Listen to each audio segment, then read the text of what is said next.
Hello guys, good day. Welcome to RK News. I'm Architect Jojo. So today, nandito tayo ngayon sa Congressional Town Center. And nandito tayo sa ating amenity area. Now, this one is the lobby dito sa 10th floor level. Now, papakita ko sa inyo dito yung mga finishes na ginamit natin dito sa ating elevator lobby. So, let's go. So here guys, so gumamit tayo dito sa flooring ng 60 by 60 or 600 by 600 millimeter na floor tiles.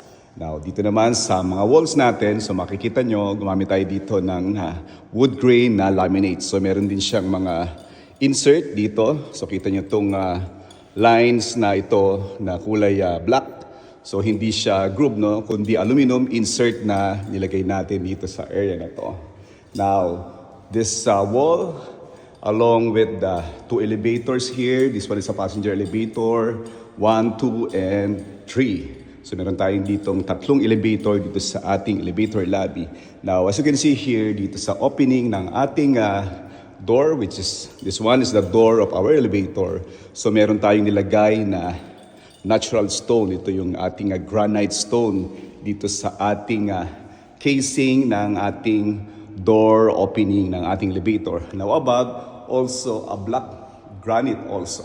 Now, sa design and finishes naman ng ating kisame, dito naglagay tayo ng cove lighting dito sa side na to and another here dito sa linya na to.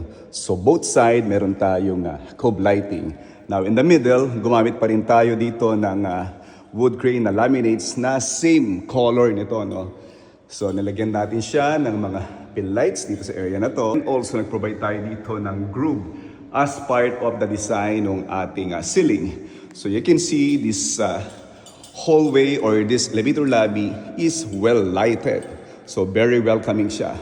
Dahil dito sa ating cove lighting on both side and also itong ating pin light na naka-install dito sa ating kisame. So yan ang mga finishes na ginamit natin dito sa ating elevator lobby. So let's have a glimpse of the finishes starting this point dito sa ating wall, sa ating floor, now dito sa ating ceiling. So yan ang design na inadapt natin dito sa ating elevator lobby. Alright guys, ito yung ating mga material finishes dito sa ating flooring, sa ating wall, and also dito sa ating ceiling ng ating elevator lobby amenity area. Alright guys, so till next update, I'm Architect Jojo, joyfully sharing with you what RK knows. Thank you very much and God bless you all.